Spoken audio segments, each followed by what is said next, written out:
we're back. I have to be honest with you, Makai. I've Yes. been looking at myself this entire video. I haven't worn this little corset bralette in a hot It's minute. And cute. I was like, look, and the girls are sitting up in it right Yes. today. I didn't have to use any extra padding or nothing. I was like, I'm looking good. Yes, I love this Come look on and now. the glove. I love this. I even put on my little Kingdom Hearts necklace because, she Oh. might be a sexy trans gal, but she's also a nerd. Never forgets. Nerd. Period. PJ, I think it's time for us to level up our podcasting game a little bit. Okay, come on, level up. I think that our qualifications have been met. I think we can give advice now. I think Oh no. yes, I think like any other podcast, it's time to throw our opinions into the ring. So God help us all. so As if I haven't doing that. Let's go. I've been trolling around Reddit and I've come across a couple stories. So I want to hear your Love thoughts Reddit. on some of these things. So this is from the Ask Gay Bros subreddit. You ready? Okay. Maybe this is the title. Maybe you not looking for a top, just a fantasy. Last weekend, I was at a gay house party and somehow the conversation became about dating. Few bottoms kept saying that there's no tops anymore, and that's why they can't find anyone. As a top myself, I just sit there listening like, what the fuck are you guys talking about? We exist, you just don't notice half of us. Then they start talking about what they actually want. Gotta be taller, super mask, gym body, big dick, handsome face, confident, and if possible, look like some damn rugby player. One guy even said he don't date tops who are shorter than him. Another said he don't like Asian tops. Then, after rejecting almost every type of top out there, they still complain that there's none left. Come on, man. I'm not saying nobody should lower their standards. Date whoever you want. But stop acting like tops are some endangered species when you ignore so many of them before you even say hello. Maybe there isn't a top shortage. Maybe your fantasy is just too fucking specific. So let's wake this up because I'm going to be vulnerable. I'm on a little bit of a journey right now. I primarily identify myself as a top, and that's true. But lately, I've been getting into sitting on laps and just having a little bit of fun. Nothing penetrative yet. I'm a little shy.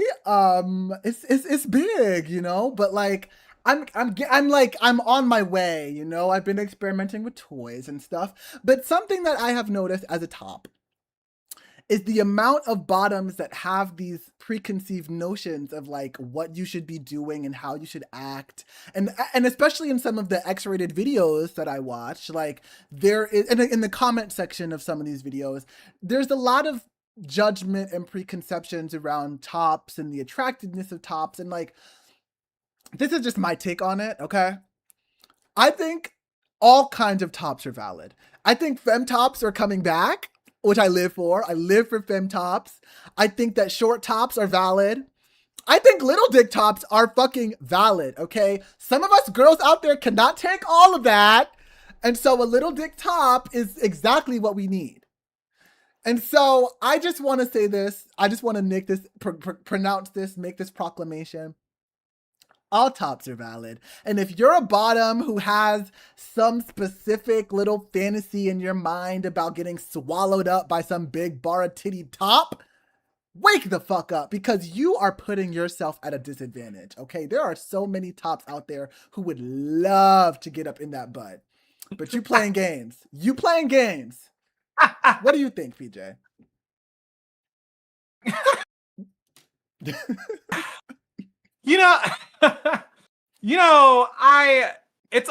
I'm laughing because like it's okay to laugh. It's a funny podcast. We're gonna have to call this the Sex Pod. That's gonna be the title, Sex Pod. T-Pod, Sex Pod. No, but this is a real conversation that happens behind closed doors in most queer rooms. Is you hear there's always some bottom who's complaining about how there's not enough tops. And then they're always talking about what they want. And it's not that they want a top, it's that they want, I'm gonna be honest, they want a straight boy. Yeah. Let's call it for what it is. they just sit up there, and when they think about a top, they're like, no, I just want like a straight boy to have sex with me. I'm gonna say this as clear as possible. Leave the straight boys alone. They don't fucking want you. Or respect you. And if they do, that's even more of an issue. Because that means they're not straight. I just don't understand why it is that we're not attracted to people who are actually attracted to us. A top is a top is a top is a top. Quite frankly, most of them suck. So I don't. And if we're gonna be honest, this fantasy that they talk about, some of them are the worst. Yeah, yeah, I agree. This tall, muscular, statuesque, masculine, bearded, big-dicked stud that you fantasize about in your gay dreams is terrible at what he did. Because they have pretty privilege, okay? They've never had to work extra hard to get somebody to be stimulated towards them. Wake it up. They just can look good, and it's like that. And that's why and most people are like, oh my God, I'm having sex with somebody who's attractive. And so they're willing to excuse a lot of shortcomings just so that they can have a picture and be like, I slept with this person. Do you see? Ooh, look what he looks like. It's a fantasy. It's a fantasy. You want to put a hot guy on your belt and you want to wear it like a badge of honor. It's just vibe with somebody. Just vibe with somebody. And if the mood hits, do what you need to do. That's it. If you're not hurting nobody, I feel like it's important to say, as long as you ain't hurting nobody, not all vibes are good vibes. Okay? This is 2026. I think at this point, anytime somebody flirts with you, you need to ask to see their ID. I don't care what they look like. I don't care what they look like. Not the mass surveillance. I don't care what they look. I don't care what they look like, especially if you're gonna do something. Check the ID. If they look young, if they look like they could, be carded at the bar, ask to see their ID. Whoa, that is crazy. And if they can't provide that ID, damn. I'm not saying no, I am saying that. I think we need to be Inspector Gadget. I just do. I think that we need to be Inspector Gadget about who we are sleeping with. Ooh, that's a hot take. All right, well, let's move on to this next one. So the title is Sharing a Hotel Room with a Straight Coworker. Recently discovered I'm going on a work trip in a couple months, and we are going to be sharing rooms with another coworker of the same gender. I know, what the fuck, but a job's a job right now. My question is, have any of you guys had to share a room with a coworker? There's big potential I won't know whoever it is, as we mostly work remote, but I'm nervous. 1, because I'm gay, obviously. 2, because I don't know this person. And 3, I like to sleep in as little clothes as possible, and obviously I won't be sleeping naked. Try not to make anyone uncomfortable. But is it weird if I sleep in boxers/briefs? I know it's a work trip, but I also don't want to be uncomfortable, and I already have sleeping issues. So real. Please give me any advice on experiences you've had to help. So this is interesting to me. I think that this Redditor is maybe overthinking it just a little bit. I do think that straight men particularly are not thinking about other men's bodies usually. And I have had to, I think most actors, artists have been in situations with mixed levels of dress, with mixed company, mixed genders, etc.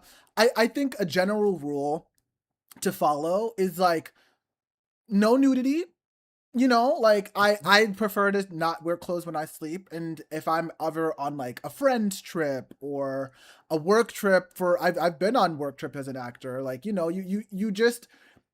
wear your boxers to bed. Maybe you slip them off once you're under the sheets, but then you put them back on before you get up. Like, you have to make concessions. I don't necessarily think that this person has anything to worry about per se with this coworker. So I just say, like, rule of thumb, always have some underwear on and you're fine. Like, don't overthink it. Feel like, yeah, it really is not that big of a deal. It's just unless you're like body shy or you have some body issues, and in which Yeah. case, like, in which case being in certain levels of disrobement around other people does make you nervous. I mean, yeah, we're actors, so at this point in our career, like, it is what it is, yo. Like, I don't. Well, when you're in dressing rooms, everybody's naked around you. Not Yeah. naked, but I've done hair. So, like, at a certain point, like, for me, it is what it is. But this, I just wish people talk to each other more, because this could Yeah. be easily solved with a simple conversation. Hey, it looks like we're going to be rooming together. Are there any boundaries you have? Just so you know, I have some issues sleeping, and I don't usually sleep in a lot of clothes. I'm not gonna sleep naked, clearly, but like, is there gonna be like how are you feeling? Like, but just have a freaking conversation. It's not that hard to go up to your coworker, regardless of if you know them, and be like, hey, it looks like we're sharing a room, and freaking talk to that person. Yeah. That's it. I mean, I've shared rooms with coworkers. I usually know them, so the like not knowing them part is does throw me I think that makes it because a little better. Like, I mean, they say they work remotely, so that they don't interact necessarily at an office. But like, I feel like that would make it better for me. I'd be like, oh, like, stranger, I'm just gonna like pick my bed and I this is I just I've having obviously just went on a trip too. I feel like a lot of people have very specific hotel routines, and like yeah. I think I think most people are more concerned about like maintaining whatever their like hotel routine is in their head than they are about like clocking your body, you know? Yeah, and but also know what the room looks like, right? Yeah. Um I remember I had to go on a choir trip when I was in my undergrad, Classic. um to our national choir thing, and I ended up having to share a room with a few of my choir mates, right? Which was fine. I knew them. Like I said, I knew them. But we got to the hotel room. We were like, yeah, we'll be fine. We'll be comfortable. We're comfortable around each other. Nobody cares. Because my straight men friends don't worry about being around a queer person, because they knew that that boundary existed. Yeah. That's what it's called to have relationships with people outside of your sexuality. It's actually not weird. Anyway, we were comfortable, so nobody cared. And then, like, we got there, and like the bathroom had two glass doors that didn't necessarily close. They just kind of pushed open, which showed you the entire bathroom. And the Ooh. shower was right there, Yeah. and also was just one of those box showers Yep. in glass. Yep. So we were like, ah, so we gonna have to get real comfortable in this room, because there ain't no way to avoid it. And you know what? It really wasn't even a big deal. Nobody cared. Like nobody cared. I Were they love that. showering? Yes. What were we doing? Wait, What wait, were we doing? wait. Going around the corner being like, I no, need to nobody cared. Go know, take your shower. was it like, was because I had a similar situation just recently where it was like Mhm. the shower itself was like the glass thing, and the toilet, like the shower and the toilet were in one room, but then you had like the sliding door that separated it from like the sink and the mirror. Was it that kind of situation, or was like No, all open concept? it was this Oh, big open room with these yeah. two glass doors, and but they did have a separate room at the very back corner of the bathroom, and that's where the toilet was. Okay. But everything else was in Yeah. the main room. Okay. And so Oh, while they were showering, yeah. we were up there brushing our teeth and doing all that other stuff and kind of rotating around. Yeah. And and it's a trust thing. You sit up there and you Yeah. say, girl, you just do you. Like, ain't nobody concerned about all that. It is what it is. We have bodies. We have to clean. Yeah. We have to get dressed. Yeah. I don't know. Yeah. Yeah, Okay. just talk. That's So my advice. Just talk to your coworker. this is going to be maybe the last one. This is a little bit of a longer one, but I'm interested in hearing your thoughts on this. Straight friends cuddle, and after I'm questioning my sexuality. Advice. Me and my best friend are both 16. We usually joke around, say some zesty fucking kills me, zesty shit to each other, but these past 3 weeks have gotten a lot closer with him. I've had 2 hangouts that weren't exactly very straight. The first one, I went over to his house to watch a movie and then ended up semi-cuddling for like 10 minutes, but once the movie was finished, I had to go home as I was leaving. And as I was leaving, he didn't dap me up like he usually would. Yesterday, I had a sleepover with him, and it was going really well. We were playing video games. I played some riffs on his bass, and we got ice cream with his family. Once we got back to his house, we got on the couch together and we were watching Love, Death, and Robots. And we actually started cuddling, and I had my head on his chest. We were joking about how gay it was. We were like that for an hour, and then we decided to go to bed. He said I could sleep in his bed and he could sleep in the basement bed. But then all of a sudden, after 20 minutes, he came into his room and said he was sleeping here and acted like I'm trying to read, P-Jay, stop. acted like he didn't say that he was sleeping in the basement. After settling down a bit, he started cuddling me again, and we started talking about girlfriends and other horny stuff I don't need to get into. He was cuddling me from the back. We were both on our side, and he wrapped his arms around my waist, and he would find excuses to make me lean over him like I could feel how cold the AC is. Out of the blue, he says, "You know you can tell me anything, right? It's okay if you're gay." And I obviously said no because I don't imagine myself admitting that I'm gay. We were still cuddling and I was starting to get bricked. After that, I fell asleep in his arms. Even though I had 6 or 5 hours of sleep, I felt very rested.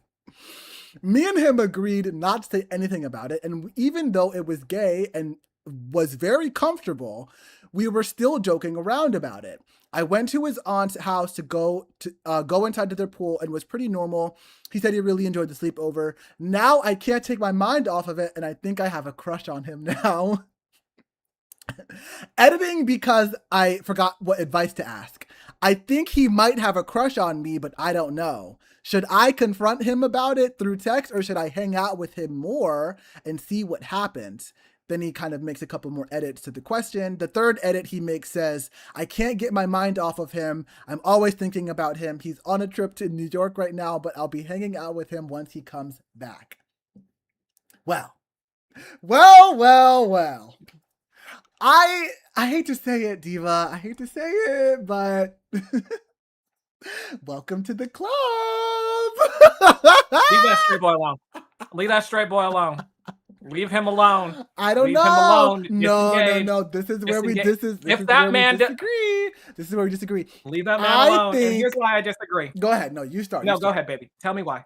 I think first, the way that I read this, it seems like they are both a little questioning. They're both curious. They're 16. Okay, so like this is the time. I think that there is some homoeroticism that is happening in this situation, and I think that maybe just go. A lot of the comments agree with what I'm saying. Just go with it. Don't label it. Explore it. If it, if feelings come up, but I do think that there might be some conversations that you need to have with yourselves as to possibly queer men. But that's my take. I feel like normalize cuddly male relationships. I mean, women get up in each other's grills, they put their heads in their chest, they cuddle, they sleep together, they see each other naked all the damn time. Normalize that in the male community. This one is a little different because I don't disagree with you. To me, it feels as though the straight friend is having an emotionally, sexually curious moment, right? And we don't know if that moment is going to be a real thing where he realizes that he's actually more bisexual or queer, or if it's just maybe he wants attention right now, companionship. Maybe he just really is affectionate towards this one human being. And in this one particular situation, it either doesn't count to him emotionally because he views this human being a specific way, or this is a singular human being who he does have the ability to have those affections for. Regardless, my statement still stands because as long as he still says that he is straight, no matter what actions that he is doing, it is still a potentially hostile situation. I guess so. You can, and if you engage it as the queer person, no, they're both straight, allegedly in this. Oh, they're both straight. Yes. I just allegedly. Do we really believe that the poster is straight? I mean, he already said he got bricked up. He already said he doesn't see himself admitting that he's gay, which means that he knows, he just doesn't want to say it yet, which is okay. Take your time, babe. Yes, but considering the fact that he's asking this question, yeah, he has some queer feelings, and I wouldn't be surprised if his friend has the same thing. I would caution that the conversation may not go well. Yeah. I would caution that if you have that conversation, you need to approach it from a space of, hey, I'm not saying I want to date you. I'm saying that we had this moment and I'm trying to figure out what it is, and be prepared for rejection. Be prepared for them to be like, I enjoyed that moment and I enjoy spending time with you, but I don't know if I necessarily see it like that. Yeah. Yeah. You know, I think it sucks because, like, see, and this is the toxic in me. This is why I let them straight boys talk to me, because when I used to let them, because my heart is like, maybe this is their one. Maybe their actions are showing that this is their ones. That's the devil. That is the devil speaking to you. You ignore the devil. Yeah. Don't you listen to him until that man literally says, until either of you literally can verbally admit to yourselves verbally that you are having queer thoughts. That is not a safe situation. Yeah. It's just in today's society, it's messy. There's too much incentive to run away from that than there is to actually, like, experiment. Yeah. And that's what I'm saying. Is that, like, it's cute. It sounds like a teenage love affair. I've watched Heartstoppers, so, like, you know, the cute little puppy love. I get it. It's cute. I enjoy it. I love it. I think we all need to live for the heart, or we need to all live for the fantasy. But, like, just be cautious. Oof. Be cautious, because if it doesn't go well, then especially since you yourself don't necessarily know if you are queer. Yeah, that can create a very messy situation. Hey y'all, thank you so much for watching our video. If you had fun with us today, don't be shy. Like, comment, and subscribe. And tune in every Friday at 5 p.m. for our full episodes. Have a good day, and remember to see the world with a little more